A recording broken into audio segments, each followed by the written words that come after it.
Hi guys, welcome back to my channel. If you haven't been here before, my name is Peace and I just use this channel to share all things starting and growing your online business and taking you on my journey as I do the same. So today's video is all about starting a hair care business slash making a hair care product.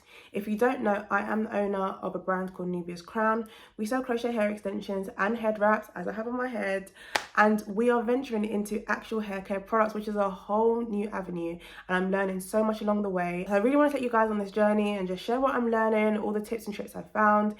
And yeah, so today is episode 1 of making a hair care product. So if you want to stay updated with this journey, please do make sure you hit the subscribe button. I do post every week. And also I've actually decided to start a newsletter just because, if you know me, I am the plug and I'm a really avid researcher, and I'm always coming across these undiscovered gems, and I feel like I don't have anyone to share it to because I don't have that many business owner friends in real life. So I just want to use this newsletter to share these undiscovered tools, services, hacks that I know I'm going to find and I'm going to keep finding and that I've already found. If that's something you'd be interested in, I will leave a link to sign up to that below. It will probably be on a monthly basis that I'll send out a newsletter, and yeah, just keep you guys up to date with my hack. But yeah, into the video. So when it comes to starting a hair care product, when you decide what it is you want to make, you essentially have to decide how you want to make it before you move forward. So there are really only 4 ways you can go about doing this. The first being coming up with your custom formula, the second being private label, the third being DIY, and the fourth being wholesale. So I'm just going to break down the pros and cons of each and talk about why I've decided to go for the option that I'm going with. The first one I'm going to speak about is wholesale, just because I feel like it's quite slept on. A lot of times when people want to start a hair care product, they automatically think developing a whole new thing, but there are literally proven products out there that are already working, have already got a demand, have already got a familiarity. People already have brand trust and brand loyalty. So wholesaling these products will actually allow you to overcome a lot of the barriers you will face as a new business, in terms of people trusting you, people trusting your product, people trusting whether your product's gonna like hurt them, especially when it comes to like topical products. So at the point you decide to wholesale products, your job is literally just to create a strong enough brand that you as a business can still have a brand message but sell other people's products, if that makes sense. So yeah, with wholesaling, when it comes to cost, when it comes to sampling, testing, you're going to overcome all of that. You're essentially going to overcome most of the cons of these other options that I'm going to go into. There are of course cons being a wholesale reseller, being that you're going to be limited to what is already out there in the market. It will be harder to create a strong brand message and a strong brand purpose when people's idea of your brand is going to be attached to their ideas of the brands that you're selling. I really do think there are ways around this though. I don't think it's something to be slept on. And being a wholesaler doesn't necessarily mean you have to resell like these massive brands like Sheer Moisture. You can be a wholesaler for smaller businesses that have really powerful and well-performing products, but maybe they're not as good at marketing or branding or really putting it out to their end customer. So I do think that can be really slept on. Or you can even sell brands that maybe aren't as accessible in your country. Like you can be the person who bulk orders them from abroad, and it allows you to kind of reach your local market. Like there are so many different avenues to go down that I think people are sleeping on. But if you've watched any of my videos, I will always say this: I am such an advocate of doing your own research, doing your own thorough research, and not going by what other people do. Because going by what other people do doesn't necessarily mean it's the best option. It's just maybe the easiest, maybe the most accessible. So your second option is actually doing private label. This is when a manufacturer has a formula and bulk produces this formula, and then you're able to either package it how you want to package it, or you can get the manufacturer to package it and you put your own label on it. The pros of this is that it is a lot cheaper than kind of creating your own custom formula. It's often like a tried and tested formula. So you will obviously test it and sample it and see if you like it, and give it to people around you to see if they like it, and give it to your target customers, most importantly, to see if they like it. But it will take away a lot of the headache in developing and actual testing to make sure the formula is working and is going to work in different conditions, what we call stability testing. The cons being that, again, it is limited to what is already on the market. And also, if you are just starting and you want to kind of test out this product with your target market, you aren't, oftentimes anyway, you aren't committed to huge minimum order quantities, so it's a lot more small business friendly. The cons of this is, again, you are limited to what is already out there on the market. But again, me as the counteractor, I would say your limits probably aren't as limited as you think they are. I feel like there are so many more private label manufacturers. I'm literally coming across new ones every other day, even though that's not the option I'm going down, but I do keep coming across new ones. There are so many more than you probably realize.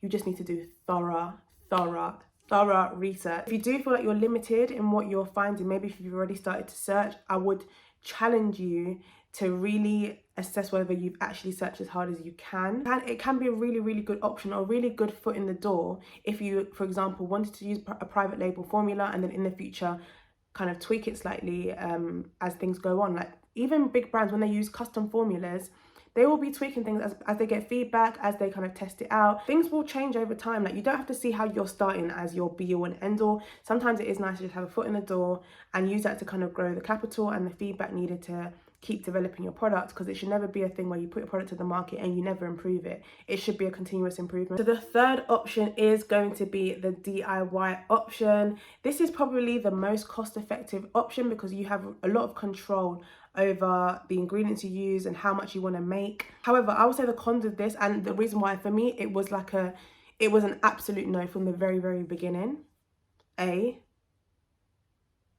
The time is money. Time is of an essence. The time needed to cook up your products, it's just not something I have right now, and even if I did have it, it's just not something I want to be using my time for. I do 100% understand why people do it, but yeah, it's absolutely just not for me. And yeah, I'm not a chemist. I think the DIY option tends to be a bit more accessible for certain type of hair care products, so things like oils or maybe butters or deep conditioners, especially if you want to just use like purely natural organic ingredients. However, the truth of the matter is, if you do not have the experience of making an actual product, like this is something that needs to be able to withstand different weather conditions, needs to withstand certain packages, different temperatures. This is not just you like mixing something and applying it in your hair then and then. I've made DIY products for myself in my house on my own hair in the past and I've liked them, but for me to say that gives me the kind of go ahead to batch create that as a product and sell that to mass market, I think is a bit of a stretch personally. That obviously doesn't mean it can't be done. Like we've seen many famous brands that have started that way, but I just think you have to be really honest with whether the formula you're making at home, are you adapting it enough in terms of the actual chemistry involved with these fusion of ingredients to make this a product that is suitable to sell mass market and in the long term. You need to make sure that this is a scalable formula, you're getting the percentages right, the preservatives right, all of that stuff that I don't have time for. Fourth route is creating your own custom formula. So this is outsourcing this to a chemist, a professional, working with them very closely in terms of what do you want your end product to perform and what do you want your customers to feel when they use their product, to make a formula that is scalable, that complies with regulation, that is going to work. And yeah, just kind of leaving it to the expert. I also want to differentiate the stage that you outsourcing the formulation of your product doesn't necessarily mean that you're outsourcing the production as well. You technically could get a formula made and then use that formula and make it yourself, technically. Or you also technically could make a formula yourself and outsource the actual production of it. So the DIY part could just be in the formula and getting the percentages right, like the literal recipe. And you could give that to a contract manufacturer who will produce your product in batch. So with the custom route, the pros of this obviously means you have a lot more control. The cons of this being that it is a lot more expensive. So again, it's maybe not as accessible to new businesses, small businesses. And it also can come with a lot of jargon that you need to have. Even though you're not creating the actual formula, you do need to have sort of understanding. Yeah, so it's something you kind of have to weigh up.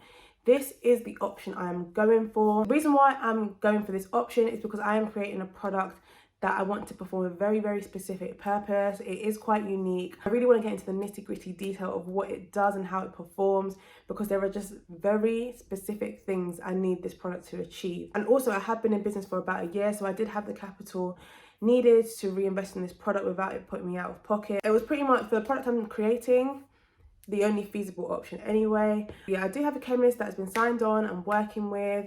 I cannot get into the nitty-gritties of everything because of NDA purposes, but yeah, I'm just really excited for this journey, learning more about products and learning more about developing products, and again, just continuing to share that. I can do another further video about the whole process of finding, working with a chemist, questions you should ask, because I am still very much in the learning process of that, and I'm just learning new things as I go along and don't want anyone to ever make the mistakes I make. So yeah, I really hope you found this video useful. Thank you so much if you've gotten this far. Please like this video, subscribe for more of this kind of content. Yeah, sign up to my newsletter. I will leave a link to that in the description bar below. I feel like my business's growth so far has come majority because of my ability to research. I just find things like, there are things literally out there to make your life so much easier, but they're just very much undiscovered. So if you want to stay up to date with me being the plug, and also the tips and tools and resources I use, especially when it comes to marketing and understanding my data and analytics,